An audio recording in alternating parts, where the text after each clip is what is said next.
Bismillahirrahmanirrahim. Assalamualaikum warahmatullahi wabarakatuh. Innal hamdalillah nahmaduhu wa nasta'inuhu wa nastaghfiruh wa na'udzu billahi min shururi anfusina wa min sayyiati a'malina. May yahdihillahu fala mudilla lahu wa may yudlil fala hadiya lahu.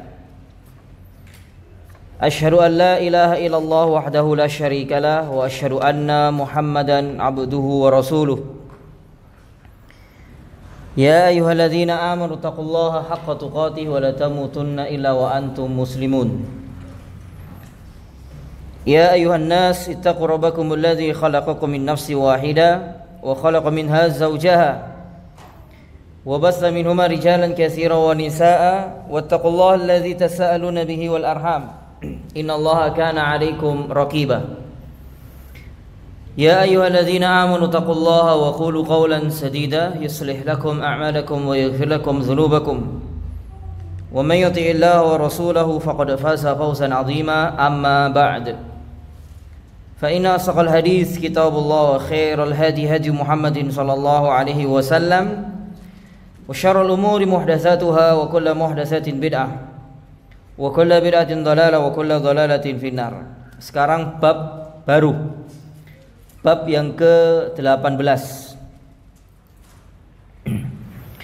Asy-Syaikh Al-Imam Muhammad bin Abdul Wahhab rahimahullah memohonkan keridhaan Allah bagi ummahatul mukminin, ibu-ibu kita radhiyallahu anhun, yaitu istri-istri Nabi sallallahu alaihi wasallam. Kita baca redaksinya. Wa taradda an ummahatil mu'minin al-mutahharat min kulli su'. Dan saya, kata Syekh, memohonkan keridhaan Allah untuk ummahatul mu'minin, istri-istri Nabi alaihi salatu wasallam, semua istri Nabi, yang suci dari segala keburukan, dari segala tuduhan-tuduhan jelek buruk kepada mereka, karena mereka semua adalah istri Nabi SAW di dunia dan di akhirat. Istri beliau di surga. Ini akidah seorang mukmin. Barang siapa mencela salah seorang di antara istri beliau, maka dia adalah zindik, munafik. Ummahatul mukminin adalah para istri Rasulullah sallallahu alaihi wasallam. Ini kita sebutkan di sini 11. Dalam redaksi yang lain 12, ya. Yang pertama Khadijah binti Khuwailid. Ini semasa hidupnya Nabi SAW tidak menikah kecuali hanya dengan Khadijah, semasa hidup Khadijah. Kemudian setelah beliau meninggal radhiyallahu ta'ala anha, baru beliau menikahi beberapa wanita.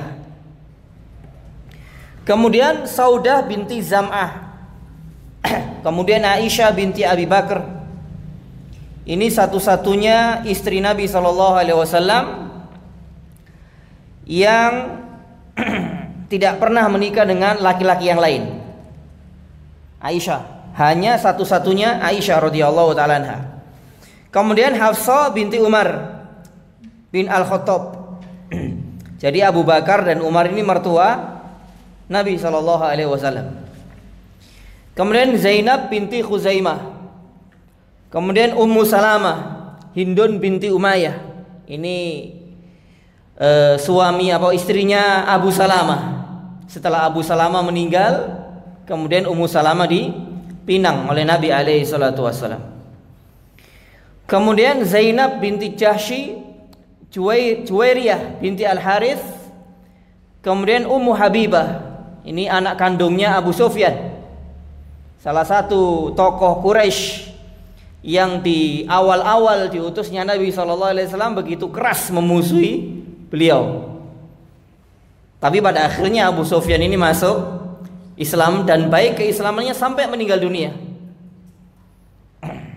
Maka dia termasuk sahabat dan kita mendoakan untuk Abu Sufyan radhiyallahu anhu. Karena ada sebagian ahli bid'ah yang begitu keras mencela Abu Sufyan, mengungkit-ungkit masa lalu Abu Sufyan. Ini tidak benar. Kemudian Sofiyah binti Huyai bin Akhtab. Kemudian Maimunah binti Al-Harith. Ini di antara 11. Dalam redaksi yang lain 12, yaitu Maria Al-Qibtiyah yang melahirkan Ibrahim, yang melahirkan anak Nabi SAW yang bernama Ibrahim. Itu di antara beberapa istri Nabi SAW. Mereka adalah istri-istri beliau SAW di dunia dan di akhirat. Ini akidah seorang mukmin. Oleh karena itu kita mendoakan kebaikan untuk mereka, memohonkan keridhaan Allah untuk mereka. Mereka semua adalah ibu kita, ibunya seluruh kaum mukminin. Allah Ta'ala berfirman, An-Nabiyyu awla bil mu'minin. Nabi itu lebih utama bagi orang-orang yang beriman daripada min anfusihim, daripada diri mereka sendiri. Wa azwajuhu ummahatuhum, dan istri-istri beliau adalah ibu-ibu mereka. Ya. Jadi mereka semua adalah ibu-ibu kita, ibu-ibunya kaum mukminin. Oleh karena itu beliau tidak boleh mereka semua tidak boleh dinikahi sepeninggal Nabi SAW. Kemudian dua istri beliau meninggal ketika beliau masih hidup, yakni Khadijah dan Zainab binti Khuzaimah. Dan beliau SAW meninggal sementara beliau meninggalkan 9 orang istri. Dan mereka terus menjanda sampai akhir hayatnya. Tidak boleh dinikahi oleh seorang pun. Jadi janda istri-istri Nabi SAW tidak boleh dinikahi oleh seorang pun, berdasarkan ketetapan Allah Subhanahu wa taala, karena mereka istri Nabi di dunia dan di akhirat. Tidak boleh dinikahi oleh laki-laki lain, karena mereka adalah para istri Nabi SAW di dunia dan di akhirat, dan diharamkan menikahi mereka setelah wafatnya Nabi SAW, karena mereka adalah ibunya kaum mukminin. Maka tidak dihalalkan seorang anak menikahi ibunya. Hal ini sebagaimana firman Allah dalam surah Al-Ahzab, "Wa ma kana lakum an tu'dzu Rasulullah." Dan tidak boleh kamu menyakiti hati Rasulullah. Haram hukumnya. Wala an tankihu azwajahu min ba'dihi abada. Dan tidak boleh bagi kalian wahai orang-orang yang beriman. Tentunya ini untuk para sahabat ya.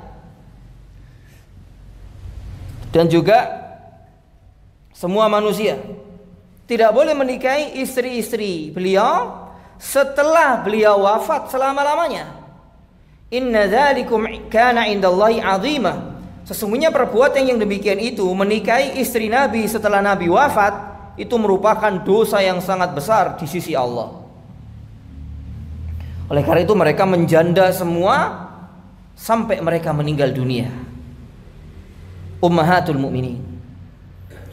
Kemudian Ummahatul Mukminin adalah termasuk ahli bait. Ini jelas ya, termasuk ahli bait Rasulullah SAW. Maka merupakan kebohongan, kedustaan orang-orang Syiah Rafidhah yang mengaku mengikuti atau mencintai ahlul bait, tapi mereka melaknat dan mencaci maki istri-istri Nabi SAW. Ini kamuflase orang-orang zindik Syiah Rafidhah. Kebohongan orang-orang Syiah Rafidhah. Taqiyah orang-orang Syiah Rafidhah. Mengaku mengikuti ahli bait. Kalau tidak salah di Indonesia ada organisasinya ini ya. Apa organisasinya namanya? Ahli bait Indonesia ya. Itu. Masya Allah. Itu kamuflase saja, bohong, kadzab mereka itu. Di antara buktinya mereka begitu keras permusuhannya kepada Ummul Mukminin Aisyah radhiyallahu taala anha. Mencaci maki, menghina, menuduh dengan tuduhan-tuduhan yang tidak benar. Kan itu orang-orang Syiah Rafidhah. Sementara mereka mengaku ahli bait atau mencintai ahli bait Rasulullah. Tapi anehnya mereka membenci istri-istri Nabi alaihi salatu wasallam, khususnya Aisyah dan Hafsah. Dua anak di antara dua sahabat Rasulullah yang paling mulia, Abu Bakar dan Umar. Kita baca dalilnya yang menunjukkan bahwa istri-istri Nabi adalah ahlul bait. Ya, istri-istri Nabi adalah ahlul bait. Waqarna fi buyutikunna, dan bertempat tinggallah kalian wahai istri-istri Nabi di rumah-rumah kalian. Jadi hukum asal wanita itu adalah di rumah. Tidak boleh keluar kecuali ada alasan yang dibenarkan syariat. Yang kedua dengan izin suaminya. Jadi gak oleh merucul dewe gitu ya. Itu harus izin suami. Wala tabarrajna tabarrujal jahiliyatil ula, dan janganlah mereka bertabarut, bersolek, berhias ketika keluar rumah seperti berhiasnya kaum jahiliyah. Wa aqimnas salata wa atinaz zakah, dan tegakkanlah oleh kalian salat dan tunaikan zakat. Ini termasuk tabarut, ini mengenakan pakaian-pakaian yang ketat, pakaian-pakaian yang tidak syar'i, menampakkan lekukan tubuh seorang wanita, ini tabarut. Ini haram hukumnya. Maka wanita itu berdosa, begitu pula suaminya apabila membiarkan istrinya ketika keluar rumah bertabarut. Ketika suami itu membiarkan, maka itu adalah suami dayus. Tidak ada rasa cemburu dengan kemungkaran dan kemaksiatan yang terjadi pada anggota keluarganya. Salah satu dosa besar yang diancam oleh Nabi SAW adalah ad-dayus, la yadkhul jannah, tidak akan masuk surga. Di antara salah satunya ad-dayus, yaitu seorang suami yang membiarkan terjadinya kemungkaran pada keluarganya, istri dan anaknya. Salah satunya tabarut ini ya. Ini sekarang begitu banyak para orang tua tidak menghiraukan pakaian anaknya yang perempuan ketika keluar rumah. Gitu. Atau asal-asalan pakai jilbab. Orang tuanya nggak mau tahu, sih penting anakku nggak jilbab. Tapi jilbab yang ketat, menampakkan lekukan tubuhnya, ini haram. Si anaknya berdosa, orang tuanya apalagi ayahnya. Ya, apalagi ayahnya. Karena dia sama saja meninggalkan perintah Allah, ku anfusakum wa ahlikum naro.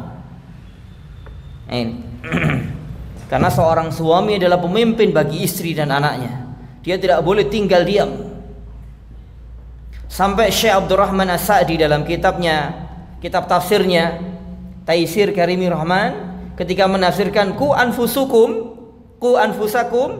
paksa oleh kalian wahai para suami, istri dan anak-anakmu untuk taat kepada Allah Subhanahu wa taala. Nah, gitu. Sampai demikian. Karena tanggung jawabnya seorang suami besar. Terus kemudian tegakkan sholat dan tunaikan zakat. Wa ati'nallaha wa rasulah, dan taatilah Allah dan Rasulnya wahai para istri Nabi. Innama yuridullah liyudhiba ankumur rijsa ahlal bait wa yutahhirakum tatahhira. Sesungguhnya Allah menginginkan menghilangkan dosa dari kamu wahai ahlul bait. Nah, di sini Allah Ta'ala memanggil para istri-istri Nabi dengan ahlul bait, dan membersihkan kamu dengan sebersih-bersihnya dari berbagai macam dosa. Nah, ini merupakan sejelas-jelasnya ayat bahwa para istri Rasulullah SAW adalah ahlul bait beliau, yakni keluarga beliau. Dan ayat ini juga untuk membantah anggapan kaum Rafidhah Syiah yang kafir itu, yang mengaku bahwa mereka adalah pengikut ahlul bait, mencintai ahlul bait, sementara mereka telah menghina dan mencaci maki istri-istri Rasulullah SAW. Mereka kaum Syiah Rafidhah itu adalah kaum kufar yang berpura-pura masuk Islam, namun sangat besar keinginan mereka untuk menghancurkan Islam dengan mengatasnamakan cinta Ahlul Bait dan pengikut Ahlul Bait. Namun anehnya mereka mencela, mencaci maki serta memfitnah istri-istri Rasulullah sallallahu alaihi wasallam. Masya Allah. Sudah kita sebutkan ya beberapa pertemuan yang lalu tentang fatwa Imam Malik yang memfatwakan tentang kafirnya Syiah Rafidhah. Syiah Rafidhah. Masya Allah. Kemudian firman-Nya yang lain, innama yuridullahu liyudhiba ankumur rijsa 'alal bait wa yutahhirakum tatahira. Sesungguhnya Allah bermaksud hendak menghilangkan dosa dari kalian, wahai Ahlul Bait, dan membersihkan kalian dengan sebersih-bersihnya dari berbagai macam dosa. Ini merupakan dalil yang tegas dan jelas bahwa istri Rasulullah SAW semuanya adalah suci dan bebas dari segala kejahatan, khususnya yang dituduhkan oleh orang-orang munafik dan diikuti oleh orang-orang Syiah Rafidhah dengan tuduhan-tuduhan yang tidak benar. Karena Allah telah menghilangkan dosa-dosa mereka dan membersihkan mereka dari segala keburukan dan kejahatan. Ini barang siapa yang menuduh dengan keburukan istri-istri Rasulullah atau salah seorang di antara mereka, maka dia adalah orang munafik atau kafir. Munafik atau kafir. Khususnya Aisyah radhiyallahu taala anha. Sehingga Allah menurunkan ayat tersendiri, 10 ayat kurang lebih dalam surah An-Nur, pembelaan Allah kepada Aisyah radhiyallahu taala anha yang membersihkan namanya dari tuduhan orang-orang munafik. Ini mungkin sedikit kita singgung ini ya. Kisah tentang tuduhan orang-orang munafik kepada Ummul Mukminin yang dikenal dengan hadisul ifk. Surah An-Nisa, surah An-Nur, surat yang ke-24. Ayat yang keberapa itu? Ada yang tahu? Surat An-Nur.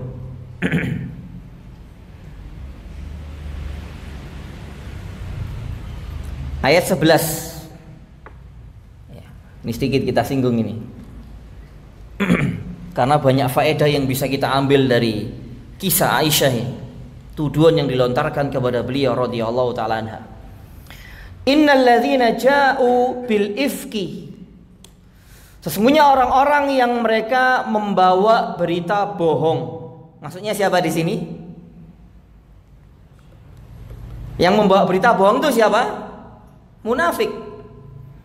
Yang dipelopori oleh tokoh munafik Madinah yang bernama Abdullah bin Ubay bin Salul.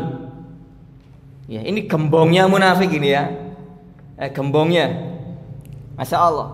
Usbatum minkum, yaitu dari kalangan kalian sendiri, dari kalangan orang-orang Islam. Orang Islam yang pura-pura menampakkan keislaman tapi menyembunyikan kekufuran. Kemudian kata Allah, la tahsabuhu syarral lakum. Jangan kamu kira bahwa berita bohong itu buruk bagi kalian, wahai mukminin.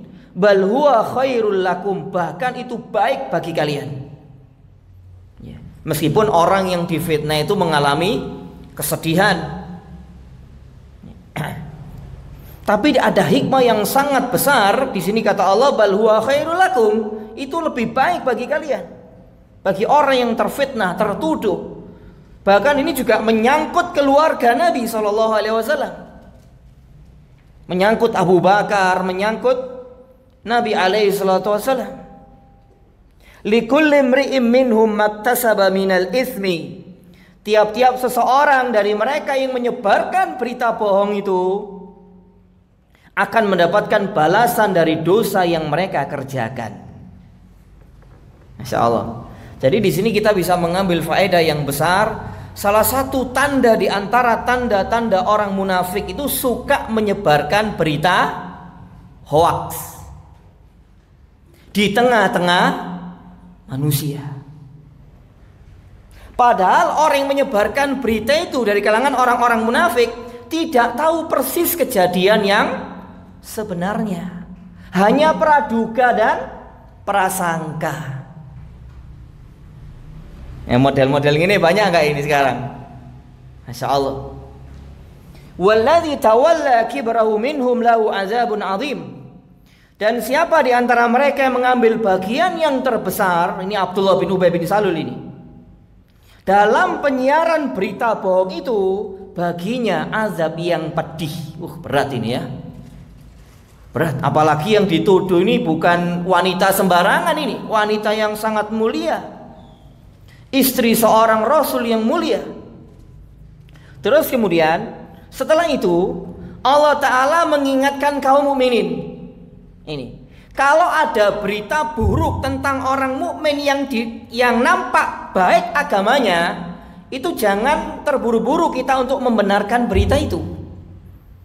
Ini ayat berikutnya nasihat ini bagi kaum mukminin yang mendengar berita buruk tentang orang-orang beriman sesama saudara mereka.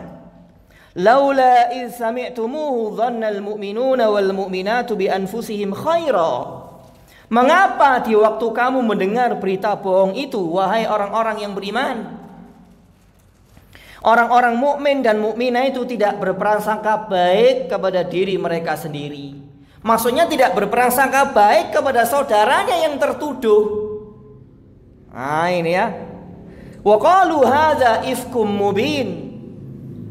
Dan seharusnya mereka orang-orang beriman itu mengatakan ini berita yang sangat bohong, ini kebohongan yang nyata. Si fulan gak seperti itu kok, gak seperti yang diberitakan kok. Kira-kira kita seperti ini ndak? Apa tambah manas-manas sih? Iya bener aja nih ngono. Itu Masya Allah. Apalagi kalau berita itu sesama saudara kita sama mukmin, wis gak podo pengajian ngono ya. Biasanya kan ngono. Iya iku wancane ya gitu. Masya Allah. Terus kemudian laula ja'u alaihi bi arba'ati syuhada. Mengapa mereka yang menuduh itu tidak mendatangkan 4 orang saksi tentang berita yang mereka sebarkan? Ini menyangkut kehormatan seorang mukmin, seorang mukminah. Masya Allah. Apalagi ini berkaitan dengan masalah hukum di antara hukum-hukum perzinahan. Jadi kalau seseorang menuduh orang ini berzina, itu yang menuduh harus mendatangkan 4 orang saksi, laki-laki. Dan masing-masing orang itu melihat bahwa orang yang dituduh benar-benar melakukan zina. Dikatakan dalam kiasan, sampai 4 orang ini melihat timba masuk ke lubang sumur. Jadi ndelok ambil meripati. Nggak boleh direkam, nggak boleh. Tak rekami dhisik nggak boleh. Nggak diterima dalam pengadilan Islam. Jadi harus 4 orang saksi. Ketika di pengadilan masing-masing orang bersaksi, iya saya melihat. Baru orang yang tertuduh benar ditegakkan hukuman untuknya. Ini. Tapi kalau yang menuduh tidak mendatangkan 4 orang saksi, justru dia yang akan mendapatkan hukuman 80 cambuk. Di awal-awal surah An-Nur. Masya Allah.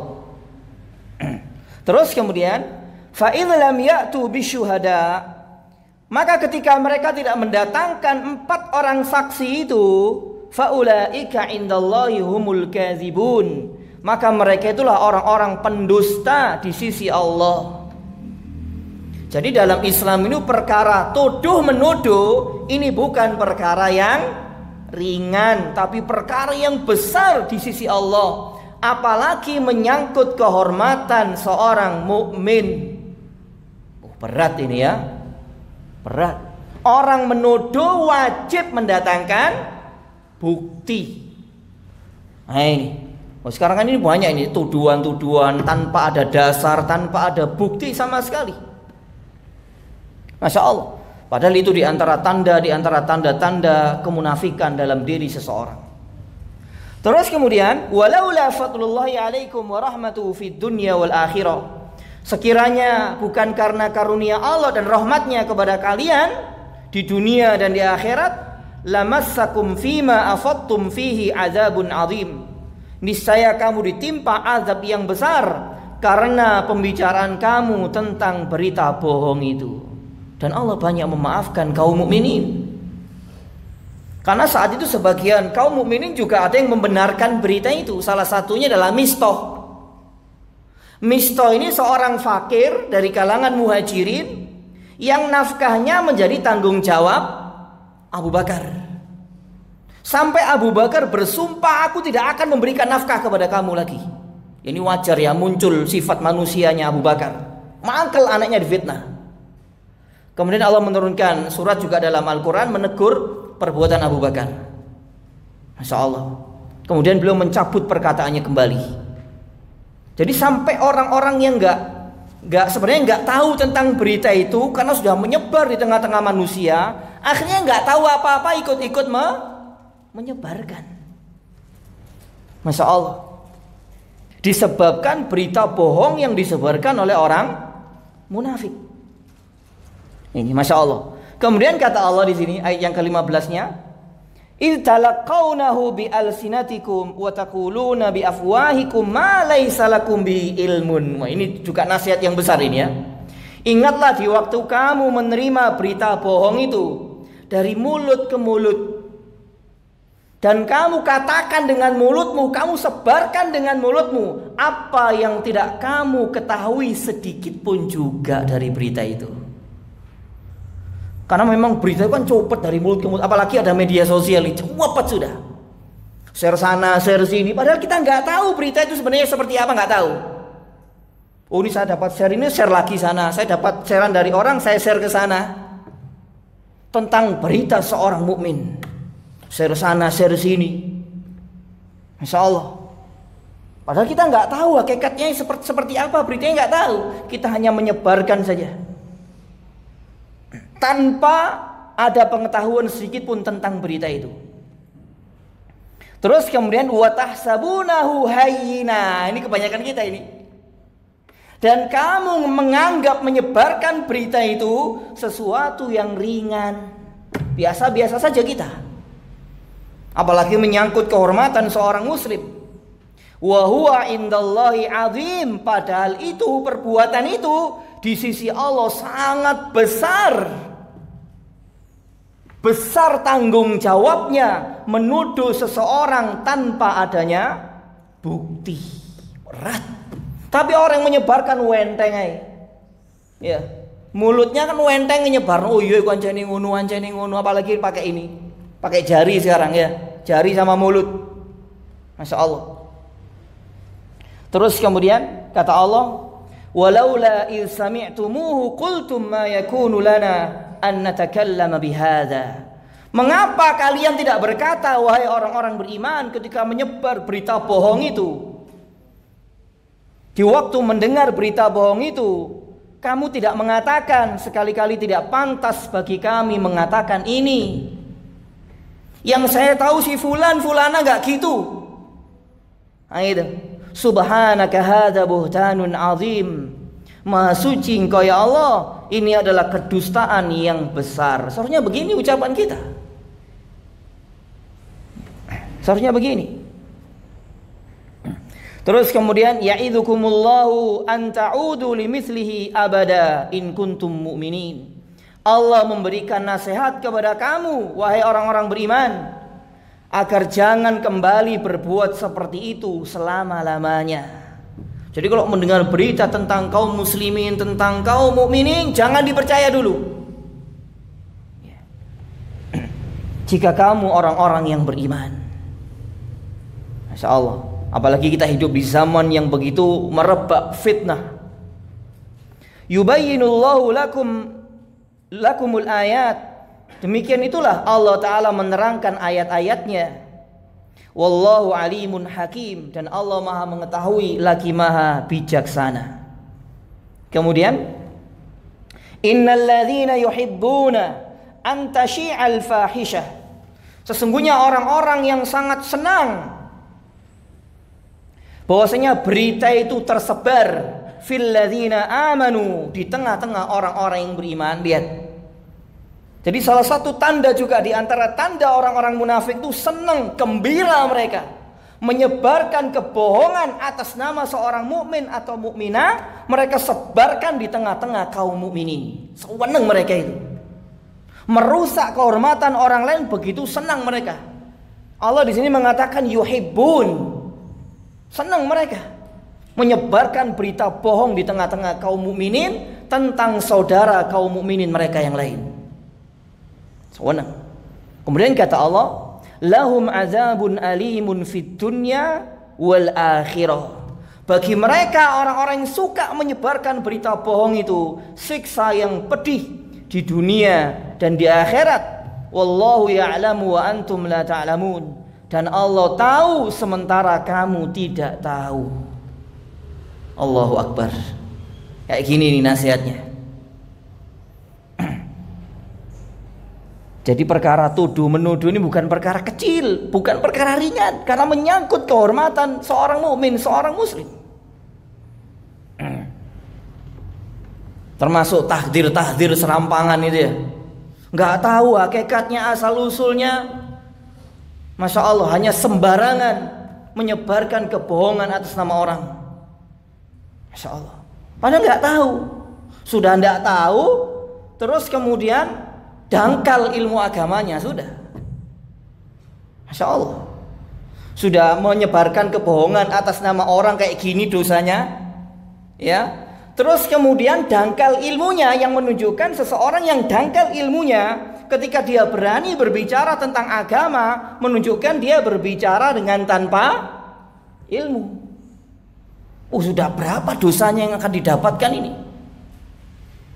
Yang ketiga, orang yang berbicara agama dengan tanpa ilmu, ini sering saya sampaikan di kajian ini, itu sama saja mengadakan kebohongan atas nama Allah dan Rasulnya.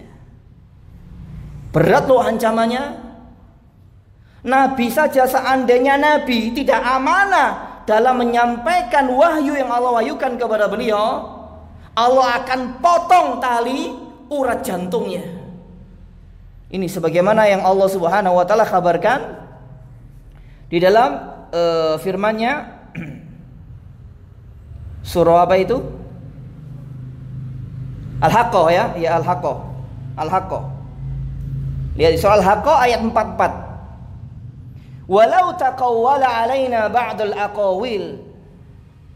Seandainya, ini karena tuduhan orang-orang musyrik kepada Nabi bahwa wahyu yang Allah wahyukan kepada beliau merupakan karangan Muhammad.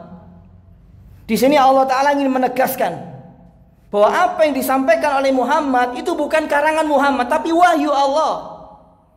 Di sini Allah menegaskan walau taqawwala alaina ba'dul aqawil. Seandainya dia Muhammad itu mengada-ngada sebagian perkataan kami, wahyu kami, itu Masya Allah, tidak amanah dalam menyampaikan wahyu kami, atau menambah atau mengurangi, atau bahkan mengada-ngada, la akhadna minhu bil yamin. Niscaya benar-benar kami pegang dia pada tangan kanannya. Dipegang oleh Allah tangan kanan beliau. Tsumma laqata'na minhul watin. Kemudian benar-benar kami potong urat tali jantungnya. Masya Allah. Di sini Nabi saja nggak berani beliau mengada-ngada kebohongan atas nama Allah. Beliau menyampaikan agama ini sesuai yang Allah Ta'ala wahyukan, tidak menambah, tidak mengurang, tidak mengada-ngada. Lalu bagaimana dengan orang-orang yang berani berbicara tentang syariat ini, tentang agama yang agung dan mulia ini, dengan kejahilan, dengan tanpa ilmu? Nabi saja diancam seperti ini. Seandainya beliau mengada-ngada, berat tuh ancamannya. Masya Allah. Kalau sudah kita tahu kayak gini, masih beranikah di antara kita berani berbicara tentang hukum-hukum syariat ini dengan tanpa ilmu? Masih beranikah kita berbicara tentang agama ini sementara kita tidak memiliki ilmunya, berat ancamannya. Itu sedikit di antara kisah Ummul Mukminin Aisyah radhiyallahu taala anha yang dituduh oleh orang-orang munafik yang mereka sebarkan tuduhan bohong itu di tengah-tengah kaum mukminin. Dan mereka gembira, mereka senang menyebarkan berita bohong di tengah-tengah kaum mukminin. Itu ciri di antara ciri orang-orang munafik. Ciri orang-orang munafik. Dan tidak selayaknya dan tidak sepatutnya apabila itu dilakukan oleh seorang pelajar agama seperti kita ini. Ngopo maneh ustaz. Ya, Masya Allah. Terus kemudian kembali kepada bab ini, Nabi SAW memperingatkan tentang ahli bait beliau. Dalam hadis beliau yang sahih dikeluarkan oleh Imam Muslim dalam sahihnya, "Uzakkirukumullahu fi ahli baiti." Aku ingatkan kalian tentang ahli baitku, tentang keluargaku. Uzakkirukumullahu fi ahli baiti. Aku ingatkan kalian tentang ahli baitku. Uzakkirukumullahu fi ahli baiti. Aku ingatkan kalian tentang ahli baitku, sampai beliau mengucapkan 3 kali. Jangan menyakiti, jangan memfitnah, jangan menuduh dengan tuduhan-tuduhan yang tidak benar.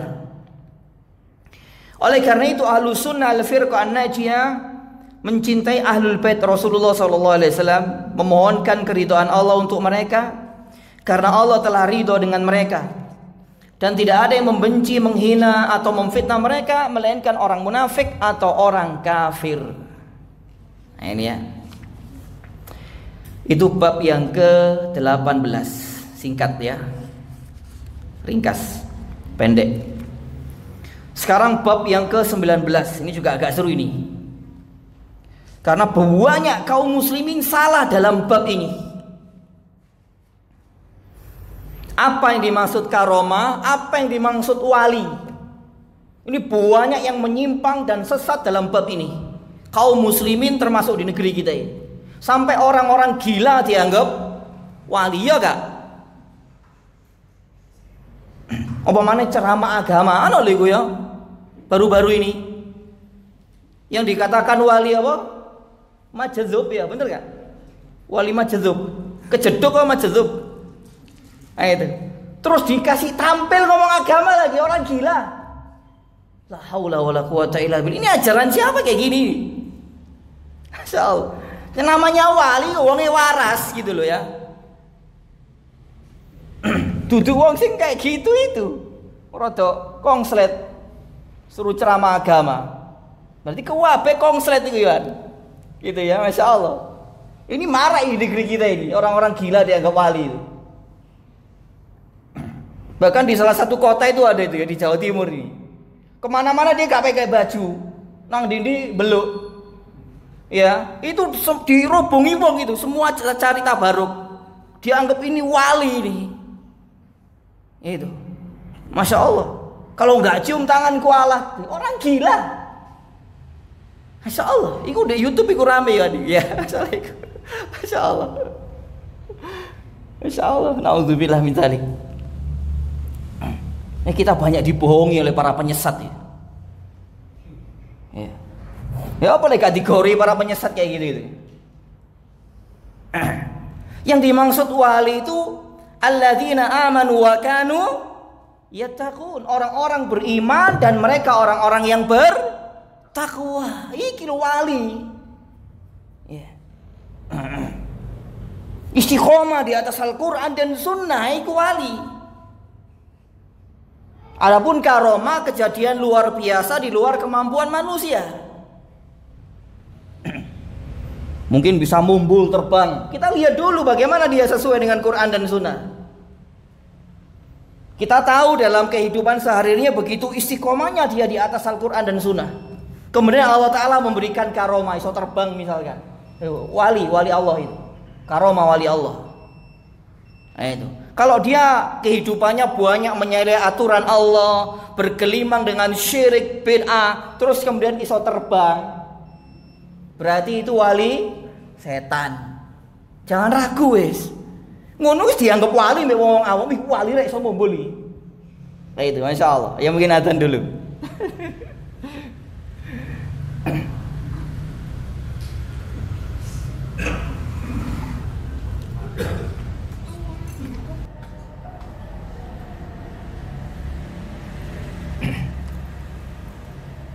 Kita lanjutkan sedikit, kita baca redaksinya.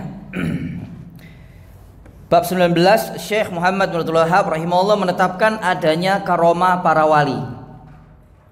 Beliau mengatakan wa ukirru bi karomatil auliya, dan saya menetapkan, membenarkan adanya karomah para wali. Kalau wali dikatakan karomah, wali Allah. Kalau wali setan dikatakan sihir, yang memang mirip dengan karomah. Wa ma lahum minal mukasyafat, dan apa saja bagi mereka dari perkara di luar kemampuan manusia. Di luar kemampuan manusia. Tentunya sesuai dengan ketentuan dari ketentuan agama Al-Quran dan Sunnah. Ya. Bagaimana kriteria wali dan bagaimana karomah yang dibenarkan menurut Islam. Bukan sihir, bukan omong kosong, bukan khurafat. Karena sekarang juga banyak khurafat itu dianggap karomah.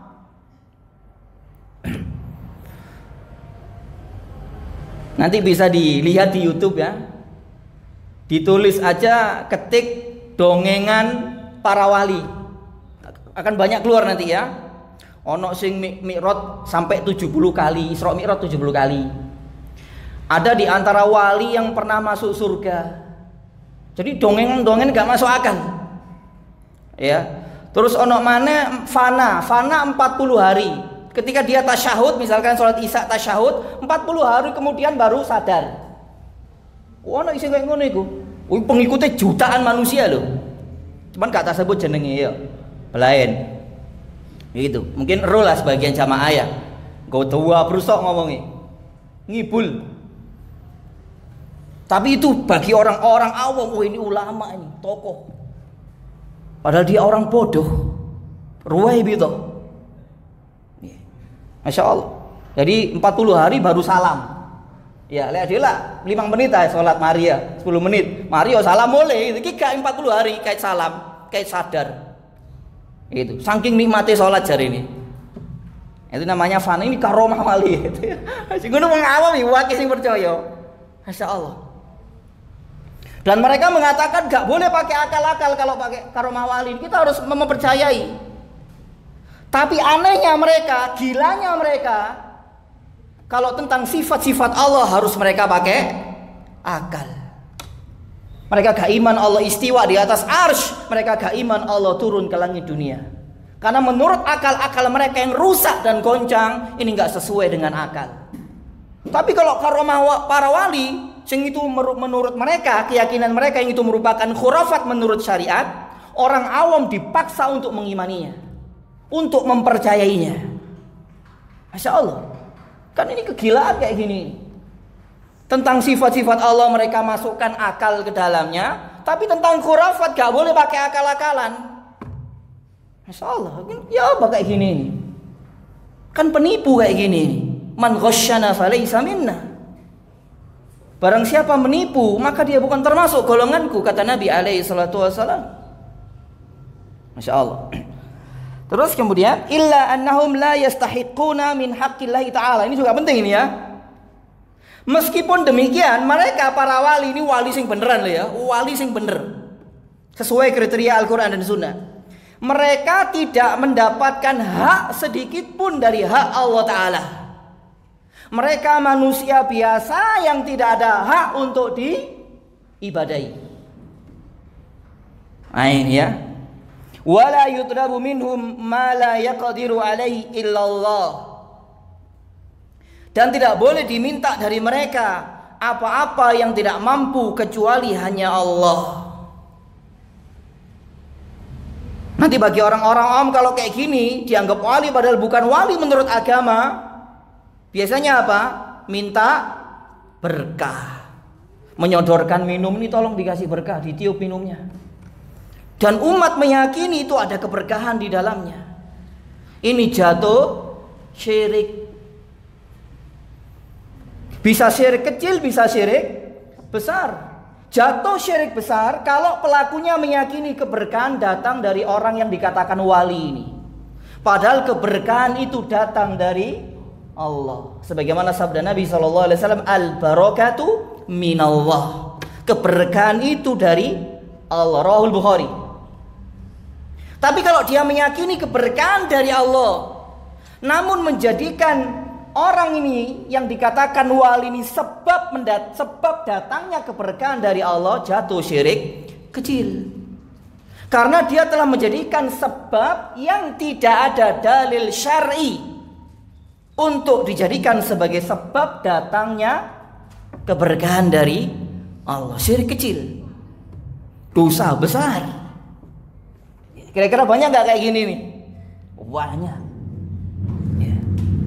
Syirik kecil ini tingkat dosanya di atas dosa-dosa besar. Selain syirik besar, selain kufur besar. Jadi syirik kecil ini dosanya lebih besar daripada berzina, daripada mencuri, daripada suap menyuap, daripada minum-minuman keras, daripada judi dan yang semisalnya. Jadi semua dosa-dosa besar itu di bawah syirik kecil, di bawah syirik kecil. Masya Allah. Oleh karena itu orang-orang seperti mereka, begitu kerasnya pertentangan mereka kepada dai-dai yang mendakwakan dakwah tauhid. Benar apa kayak gini? Masya Allah. Terus kemudian maka tidak boleh diminta dari mereka apa yang tidak mampu kecuali hanya Allah. Termasuk akidah Ahlussunnah wal Jamaah, ini sedikit kita baca syarahnya, adalah membenarkan adanya karomah para wali. Kita mengimani ada karomah untuk para wali Allah Subhanahu wa taala. Dan karomah para wali ini akan terus ada hingga hari kiamat. Jadi tidak dibatasi waktu atau masa tertentu, tidak, ini nanti sampai hari kiamat. Dan Ahlussunnah menetapkan karomah wali sesuai dengan ketentuan Allah dan Rasulnya. Ini yang harus kita garis bawah ini. Ahlussunnah menetapkan karomah wali itu sesuai dengan ketentuan Allah dan Rasulnya. Apa saja kriteria wali sesuai ketentuan Allah dan Rasulnya. Dan bagaimana karomah yang disetujui Al-Quran dan Sunnah. Maka itu yang kita benarkan. Itu yang kita imani. Nanti akan kita sebutkan beberapa contohnya dari nas Al-Quran dan Sunnah dan beberapa kejadian para salaf. Kejadian para salaf. Terus kemudian yang dimaksud wali Allah adalah orang yang bertakwa, yang mengikuti Al-Quran dan Sunnah, dengan mengikuti para sahabat radhiyallahu anhum dalam memahami keduanya. Jadi kalau kita melihat definisi ini, kira-kira Ali bin A masuk nggak di sini? Masuk atau enggak? Enggak masuk, enggak masuk wali di mereka. Iya, enggak masuk. Dan Allah Azza wa Jalla telah mengkhabarkan bahwa wali-walinya adalah orang-orang yang beriman dan bertakwa kepadanya. Ini surah Yunus ayat 62 63. Ini kriteria wali sesuai Al-Qur'an. Ala inna awliya Allahi la khaufun alaihim wa lahum yahzanun. Ketahuilah, ingatlah, sesungguhnya wali-wali Allah itu tidak ada kekhawatiran terhadap mereka dan tidak pula mereka bersedih hati.